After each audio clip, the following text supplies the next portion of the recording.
أعوذ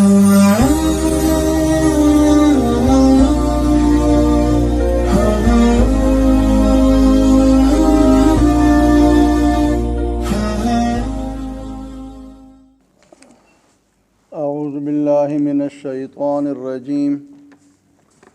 بسم الله الرحمن الرحيم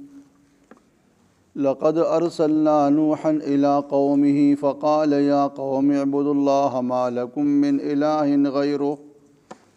إني أخاف عليكم عذاب يوم عظيم قال الملأ من قومه إنا لنراك في ضلال مبين قال يا قوم ليس بي ضلالة ولكني رسول من رب العالمين أبلغكم رسالات ربي وأنصح لكم وأعلم من الله ما لا تعلمون أوعجبتم أن جاءكم ذكر من ربكم على رجل منكم لينذركم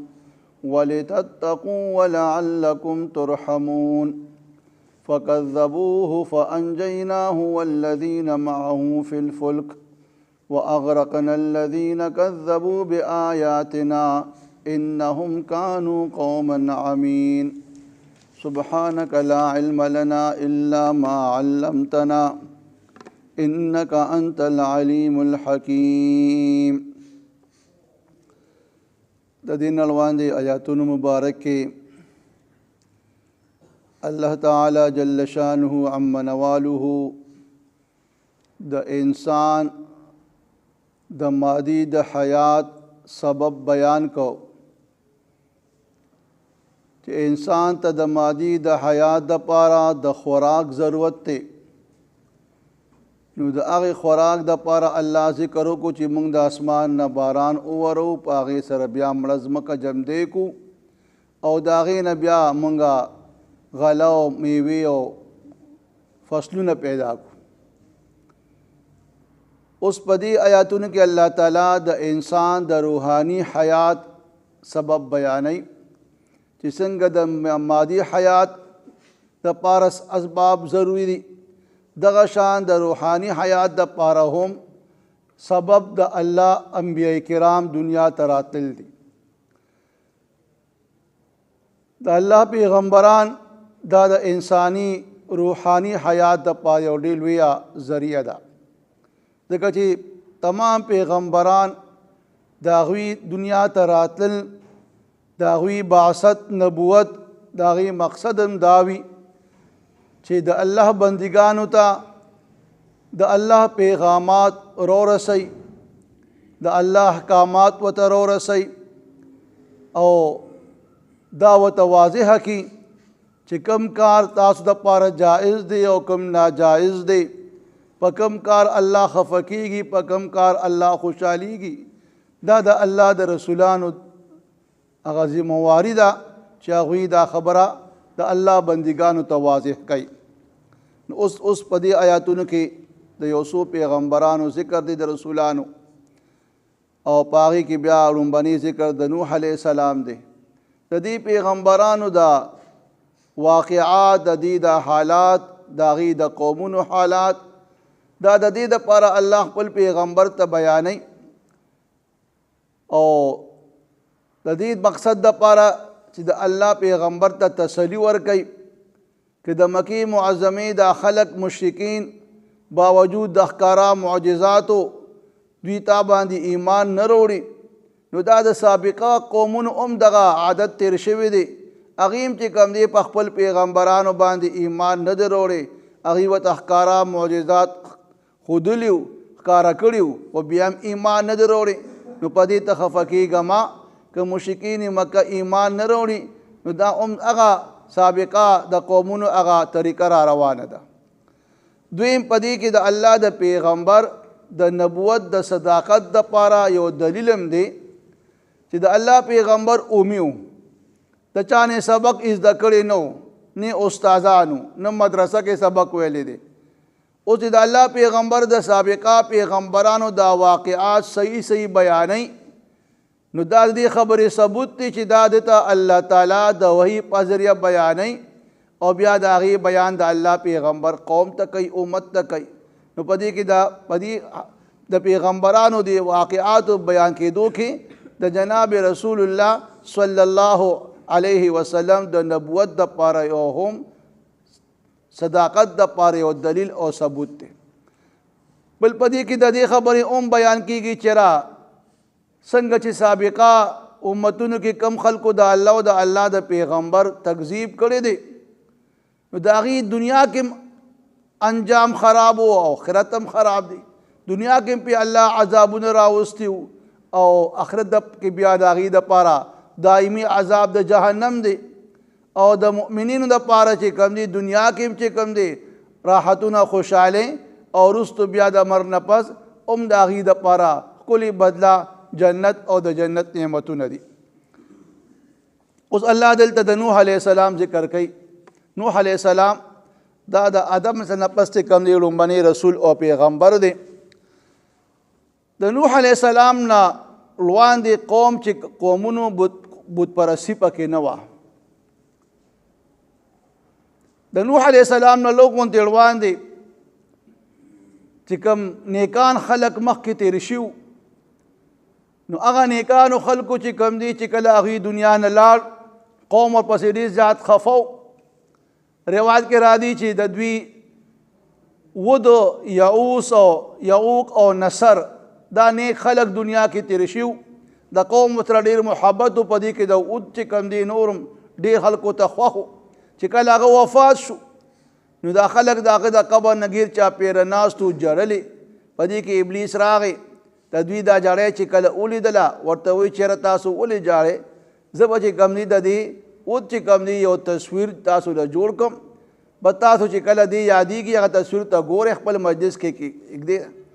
به دوی وي ښه ده اوله تصویر جوړ کړو دوی مجلس کې هغه ایښي څه موده پس ورته بیا دا ووایي چېرې ستاسو خوښه نه ده چې زه چې کوم دی د دې ود یو مجسمه جوړه کړم تاسو کور کې ځان سره کېدی هغه په هغې باندې قوم راضي شو. په کورونو کې ولې هغه مجسمې کېښودلې موده تېرېده چې کله هغه قوم ختم شو بل نسل راغی ابلیس هغې ته چې کوم دی دا خبره پړه کې واچوله چې ستاسو پلاران نیکیان چې کوم دی د دې بت عبادت کولو او د ده پسې چې کوم دی باران ورېده بس هغې د دغه عبادت شروع کړو. نو دغه دی که الله تعالی نوح علیه السلام دغه خپل قوم ته راولېږه. اوس نوح علیه السلام چې کوم دی چې کله قوم ته راغی لومبنۍ خبره ورته دا کوي چې فقال یا قوم اعبدوا الله ما لكم من اله غیره انی اخاف علیکم عذاب یوم عظیم. درې خبرې ورته کوي چې ای قومه عبادت د الله وکړئ بندګي د الله وکړئ.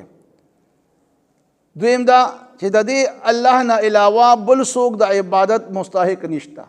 ځکه چې دا الله ستاسو رب دی الله تاسو پیدا کړی دا الله تاسو له رزق درکوي دا الله تاسو باندې د خپل رحمتونو باران وری.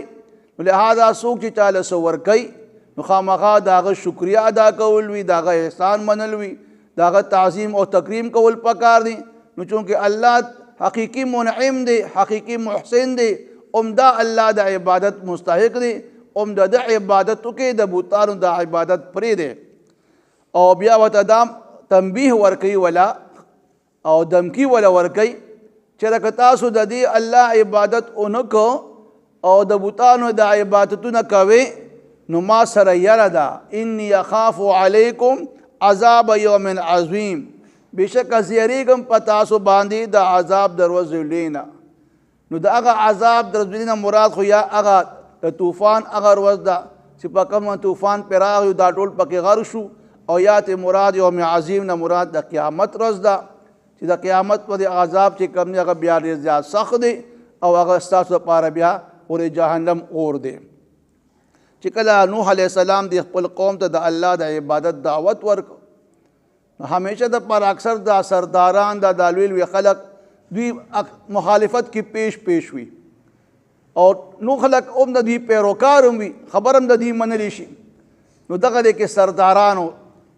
د نوح کوم دی هغه مخالفت شروع کو چې دی خو مونږ ته د الله د توحید پیغام بیانوي یا زمونږ چې کوم بوتان دي د هغې مذمت بیانوي یا دا خو دې مونږ ته یو نوې خبره کوي. نو الله قال الملأ من قومه وویل سردارانو د هغې قوم د نوح د قوم چې کوم سردارانو هغه سردارانو څه وویل انا لنراک فی ضلال مبین بېشکه مونږ تا په ښکارا ګمراهۍ کې وینو ځکه ته مونږ ته ناشنا غوندې خبره کې د الله توحید ته م رابلې او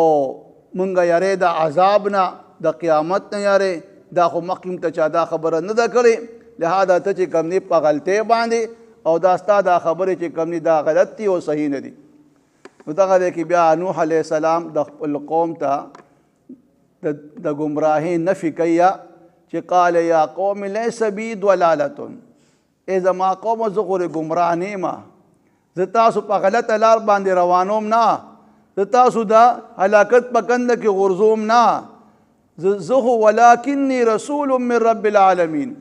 دی ورته بیا خپل مکرم او مشرف صفت بیانوي چې زه د الله رسول یم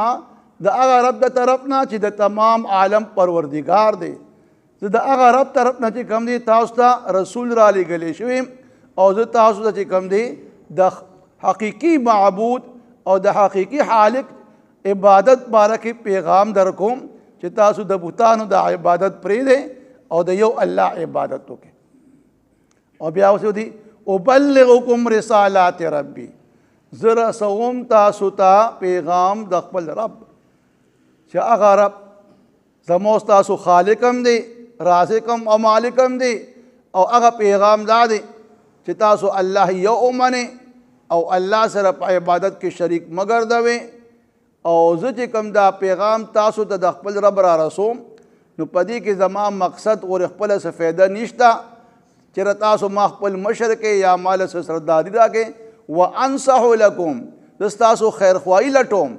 چېرې که تاسو زما دا خبره ومنله او د یو رب عبادت هم وکړو نو تاسو به کامیاب او کامران شئ زه ستاسو خیرخواه یم همدرد یم زه چې کوم دی تاسو په غلطه رام باندې نه روانوم او باقي دویمه خبره دا ده چې ما ته چې کوم علم دی د الله د جانب نه کوم الله ما ته څه ښودنه کړې ده په هغې تاسو ته علم نشته واعلم من الله ما لا تعلمون زه ښه خبر د الله د جانب نه یا الله د جانب ما ته ښه علم دی په هغه خبرو چې کوم باندې تاسو ته په هغې خبر نشته الله ما ته چې کوم دی رسالت پیغمبري را کړې ده او ستاسو چې کوم دی د صحیح کولو دپاره زه رالیږلې چې د الله پیغام تاسو ته راورسوم او تاسو د یو رب عبادت ته مایله کوم لقد ارسلنا نوحا الى قومه په تحقیق سره راولېږه مونږه نوح علیه السلام خپل قوم ته نو فقال اویل نوح علیه السلام یا قوم اعبدوا الله ای زما قومه د یو الله عبادت وکړئ ما لکم من اله غیره نشته تاسو د پاره ما سوا د الله نه بل څوک د عبادت مستحق انی اخاف علیکم بشک زه یریږم په تاسو باندې عذاب یوم عظیم عذاب در ورځې لوینا قال الملأ من قومه اویل سردارانو د نوح علیه السلام د قوم انا لنراک فی ضلال مبین چې بېشکه ای نوح علیه السلام مونږ تا وینو په ګمراهۍ ښکاره کې ستا دا بیان غلط دی قال اویل ورته نوح علیه السلام یا قوم لیس بی ضلالة ای زما قومه زه ګمراه نیم ولکنی رسول من رب العالمین لیکن زه رسول پیغمبر یم د هغه رب د طرف نه چې تمام عالم پروردګار دی ابلغکم رسالات ربی رسوم تاسو ته پیغام د خپل رب وانصح لکم او تاسو خیرخواهي لټوم واعلم من الله او زه علم لرم پورا علم لرم د الله د جانب نه ما د هغې خبرو لا تعلمون چې تاسو ته په هغې باندې علم او پوهه نشته لقد ارسلنا نوحا الى قومه په تحقیق سره راولېږه مونږه نوح علیه السلام خپل قوم ته نو فقال اویل نوح علیه السلام خپل قوم ته یا قوم اعبدوا الله ای قومه د الله عبادت او بندگی وکړئ ما لکم نشته تاسو دپاره من اله غیره ما سوا د الله نه بل څوک د عبادت مستحق نشته انی اخاف علیکم زه یریږم په تاسو باندې عذاب یوم عظیم دا عذاب در ورځې لوی نه. قال الملأ من قومه اویل سردارانو د دغه قوم انا لنراک فی ضلال مبین، اے نوح علیہ السلام بشک مونږ وینو تا خامخا چې ته په ګمراهۍ ښکاره کې. قال او فرمایل نوح علیہ السلام یا قوم اے زما قومه لیس بی ضلالة، زه په ګمراهۍ باندې نیم، ولکن یا زه ګمراه نیم، ولکنی رسول من رب العالمین، لیکن زه رسول او پیغمبر ما د هغه رب د طرف نه چې تمام عالم پروردگار دی. ابلغکم رسوم تاسو ته رسالات ربی پیغام د خپل رب، وانصح لکم او تاسو خیرخواهی لټوم، واعلم من الله او زه پورا علم لرم الله د جانب نه ما پاغه خبرو باندې لا تعلمون چې تاسو پاغه باندې علم او پوهه نشته.